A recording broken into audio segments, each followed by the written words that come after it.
Hello, my name is Erin Nordman, and I am the Revenue Manager in the Finance Department with the City of Lakewood. Today I would like to present to you a unique opportunity to leverage private activity bonds to help finance the repurposing of the Hospice of St. John into senior housing. I have with me today Karen Harkin and Terry Bernard from the Colorado Housing and Finance Authority. Karen is going to provide a brief overview of private activity bonds, and Terry is going to provide some details about the project. The following presentation is for City Council hearing on August 26th to consider a resolution for the assignment of private activity bonds. The Colorado Housing and Finance Authority, CHAFA, is requesting the assignment of $8,221,290 of private activity bonds from the City of Lakewood to support the redevelopment of an affordable housing project known as Eiber Village. Private activity bonds are not cash either paid to or received by the municipality or authority who receives the ability to issue those bonds. Private activity bonds cannot be sold to other entities for any type of remuneration. Because private activity bonds are under the 1986 Tax Reform Act, the IRS is the governing entity. Every year, based on population, the IRS allocates to a state the amount of tax-exempt bonding authority known as private activity bond cap or volume capacity.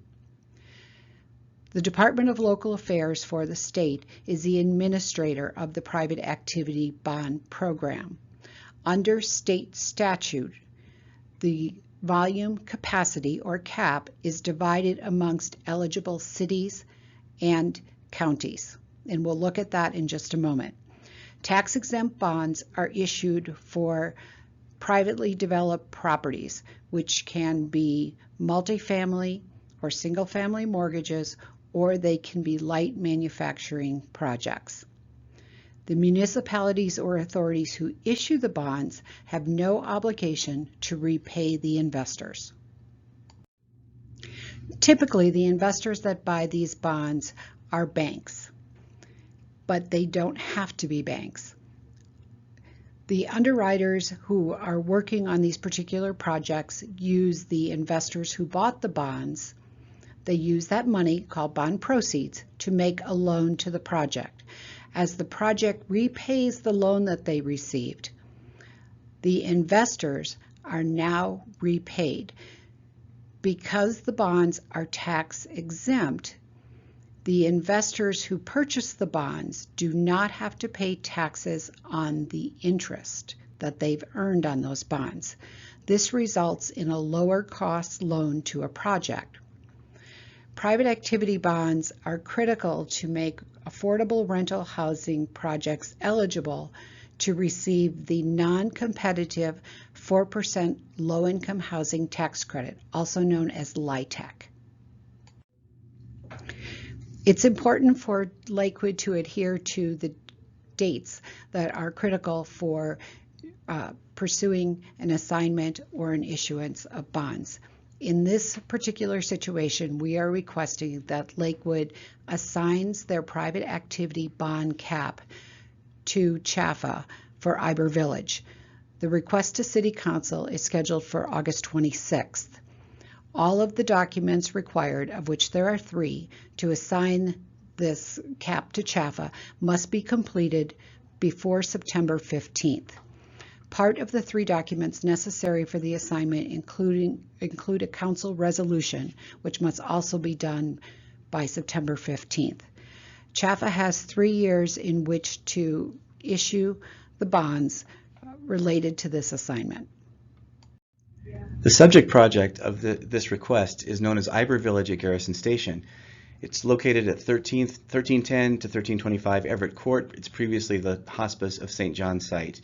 This project involves the adaptive reuse and historic preservation of this project into 49 units of senior affordable housing for seniors earning at or below 60% of the area median income. In addition, 3 units of the 49 will be set aside for senior residents at 30% of area median or less. The project will feature 35 one-bedroom units and 14 two-bedroom units. Several tax credits are involved in the financing of this project, including the non-competitive 4% low-income housing tax credit, state historic tax credits, and federal solar tax credits. The development team for Eiber Village includes Hartman Eli Investments as the main developer. Hartman Eli has prior experience in adaptive reuse of old buildings into new housing for residents. Giving Tree is the current owner of the site. Metro West Housing Solutions will be involved. William Brummett is the architect, and Palace Construction will be the general contractor. The site will feature low density. It's very close to the Garrison Street light rail stop that will have access on the southern border of the site. It will be all electric utilities with a solar net meter system and plenty of green space. The total development cost for Eiber Village total a little less than $19.5 million. Here you see a sources and uses table showing you the financing sources in comparison to the uses to build the project. The private activity bond amount needed to make the project work is $7,780,000. That's as of today. The PAB need will vary based on construction costs, and the current estimate is that $7,780,000, but this will not exceed $8,221,290. Eiber Village is well located within the community, being located very close to a Safeway and Natural Grocers stores, a Chase Bank branch, as well as being less than a block from the Garrison Station light rail stop. The project will have a gate on the southern border that will allow access to the bike path and easy access to Garrison Station. Shown here is an aerial picture of the site as it exists today, with the two main buildings and the one in the back on the south side. Shown here is a rough site plan for Eiber Village. As you can see, the blue and yellow portions of the site plan show the units within the buildings, as well as for the site, the green shows where vegetation will be planted. The project will feature lots of green space for the residents to enjoy outside.